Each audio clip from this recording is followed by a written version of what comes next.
बहन एक बात बताओ, इंटरनेट पे हर जगह भारत और इजराइल की दोस्ती के वीडियो भरे पड़े हैं, लेकिन ये दोनों देश अचानक बेस्ट फ्रेंड फॉर एवर कैसे बन गए? अचानक नहीं मेरी भोली बहन, इंटरनेशनल रिलेशन में कोई अचानक दोस्त नहीं बनता है। सब कुछ नेशनल इंटरेस्ट यानी देश के फायदे पर टिका होता है। अच्छा तो जरा ज्ञानी बाबा बनकर समझाओ, क्या शुरू से हम इजराइल के पक्के दोस्त थे? बिल्कुल नहीं। तुझे जान के हैरानी होगी कि 1948 में जब इजराइल बना था तो भारत उसका विरोध किया था।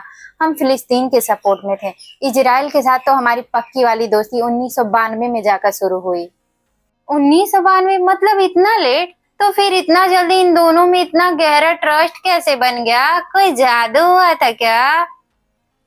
जादू नहीं, कारगिल युद्ध हुआ था 1999 में। जब दुनिया के कई देशों ने हमारी हथियार सप्लाई को रोक दिया था, तब इजराइल ने रातों रात हमारी मदद की थी। उसने हमें जरूरी हथियार और सैटेलाइट इमेज दिए थे। बस वहीं से विश्वास का असली धागा जोड़ने लगा। कहते हैं ना, मुसीबत के वक्त काम आने वाला इंसान ही सच्चा दोस्त होता है। ओहो समझी, मुसीबत के वक्त का साथी। लेकिन आज के टाइम पर ये दोस्ती किन चीजों पर टिकी है? मतलब सिर्फ बंदूकों का लेन देन होता है क्या? सिर्फ बंदूकें नहीं, इस दोस्ती के तीन मेन पिलर्स हैं। पहला है डिफेंस। रूस के बाद इजराइल हमें सबसे ज्यादा हाईटेक हथियार, ड्रोन और रडार देता है।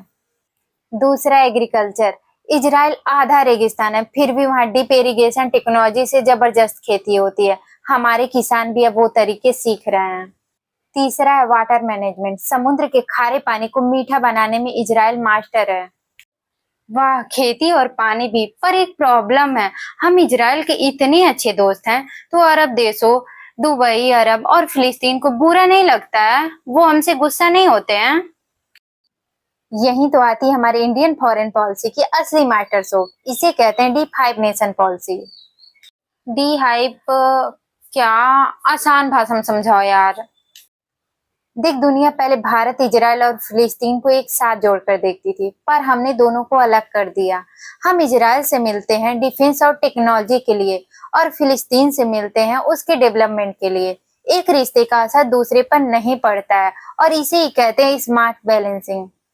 अच्छा, जैसे मैं क्लास में नेहा और प्रिया दोनों की अच्छी दोस्त हूँ, जबकि उन दोनों का आपस में बिल्कुल नहीं बनता। लेकिन मैं तो दोनों के साथ अलग अलग चिल करती हूँ। एग्जैक्टली, इंटरनेशनल रिलेशन में इसे स्ट्रेटजिक ऑटोनॉमी कहते हैं। मतलब भारत अपना फायदा और अपने वसूल कभी नहीं बोलता। क्या बात है, भारत और इजराइल का कनेक्शन तो एकदम सॉलिड है। चलो इसी बात पर मैं तुम्हारे लिए चाय बना लाती हूँ। चाय के साथ थोड़े पकौड़े भी लाना।